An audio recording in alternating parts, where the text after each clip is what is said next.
Oh, hey everyone, I'm Big John, and welcome to another episode of the Diz Ability Show. Now, this week, I want to talk to you about water park tips. I know I did a video a few months ago about water parks, but I want to do a different one now because Blizzard Beach reopened last week. So, I want to talk to you guys about that. So, Blizzard Beach reopened last week, as I just said. Typhoon Lagoon has yet to reopen. It's been over a year that's been closed because of the pandemic. Now, and I just want to let you guys know about how things are going to operate with Blizzard Beach right now. And it also coincides, or I think that's the word, with people with disabilities. So, I know people are wondering,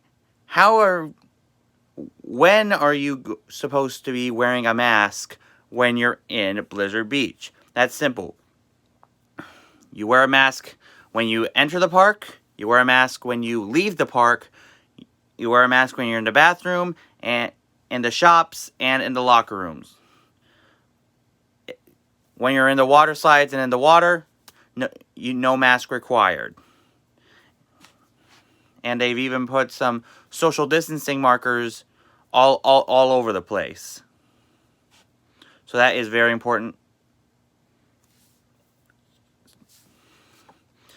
And also, when you're at a water park, and if you're at Typhoon Lagoon when it reopens, if you don't want a chair if you don't want someone to have a chair right next to you, do what we do sometimes whenever we go to Typhoon Lagoon, and go to the Disney website and or wherever and rent a cabana for the day, and it really helps because it gives you your own private space, your own umbrella, your own chairs, and it really helps you, especially for someone like me who doesn't do getting crammed very well. And it really helps, and it kind of helps with the claustrophobic type too. That way you can have your own little space, no one to bother you. So that's my tip. Let me know in the comment. And if you have any questions on how to do Disney for people with disabilities, then I'll make sure it gets into a future video. And now it's time for this week's Top 5. So, Disneyland. Now, first of all, I've been struggling to find a top 5. I've had a couple suggestions, but I had one that came to my head right at the last minute.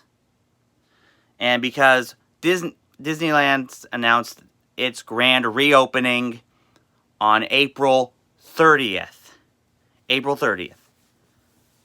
So, I haven't been to Disneyland since 2009, and I want to talk about my top 5 experiences from there. Number 5, the water slide at the Paradise Pier Hotel. This is where my true love for water slides began. Because during my entire time there, during the 3 days at Disneyland, whenever I took a break from the parks, I would always go up to the water slide, to the pool floor of our hotel, and I would go down that water slide, and I actually rode that one 100 times in 3 days. My current record is 105 in 3 days. But who knows? Maybe next month I'll break the record again. But anyway, it really... Alright, number 4...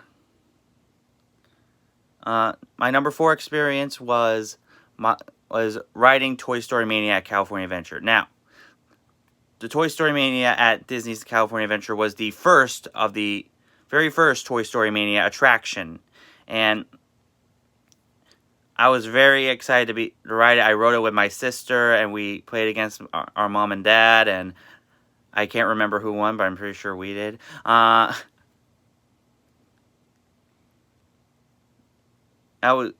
Then few months later, we went to Florida and we rode it again.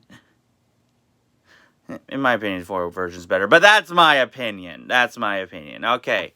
Alright.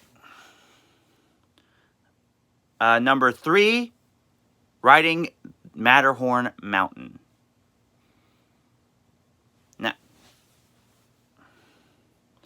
Now, the Matterhorn was Disneyland's very first thrill ride back in 1959, and it's so bendy and curvy. It's so amazing.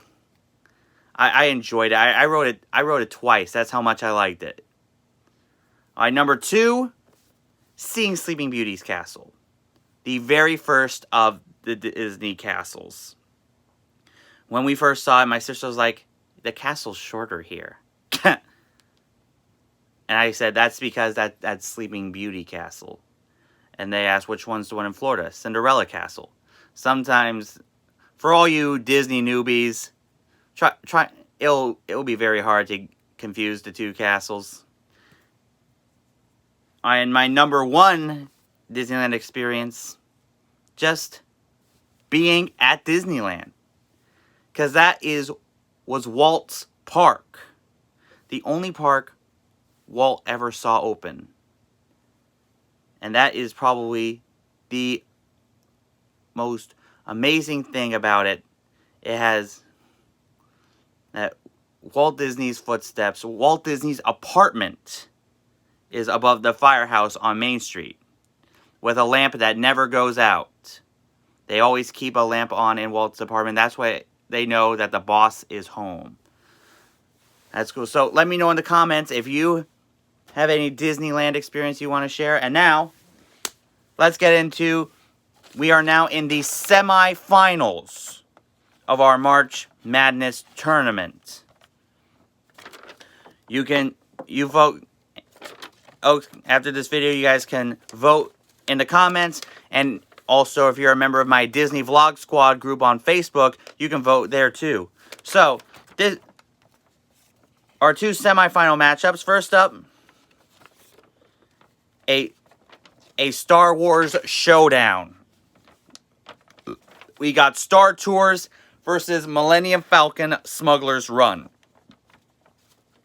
So, on one side, we have the very first Star Wars ride, the very first motion simulator ride, I should say, with 3D, and you never know where you're going to go. And on the other side, you have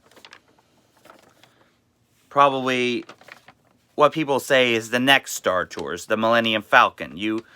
Because you fly to another planet aboard the fastest hunk of junk in the galaxy, and your reputation in Galaxy's Edge depends on how well you fly the Falcon. And our other matchup is the mountain matchup. Big Thunder Mountain versus Splash Mountain. Both in Frontierland. Both of the most popular, 2 of the most popular attractions at the Magic Kingdom. And I gotta say, both of these are pretty... It's gonna be hard. And remember, if there is a tie, I am the tiebreaker. So you guys have a week to vote. You can vote here in the comments or on my Disney Vlog Squad group on Facebook.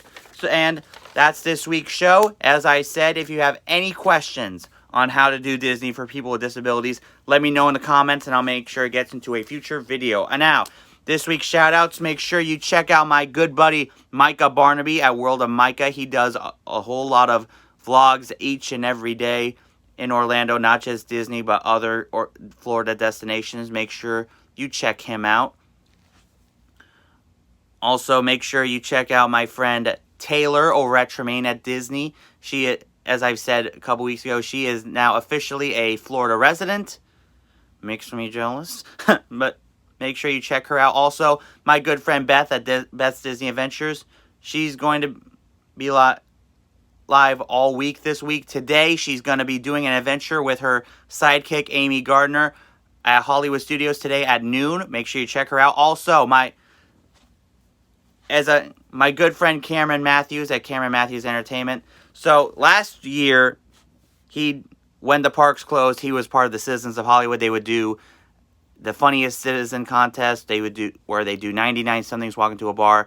When the parks closed, Cam did something about it, and he did something called the Daily Pun 99, and it ran for a few months. Today is the 1-year anniversary of the Daily Pun 99, and to celebrate, Cameron's going to do a special day of Daily Pun 99 live today at 3 on Instagram.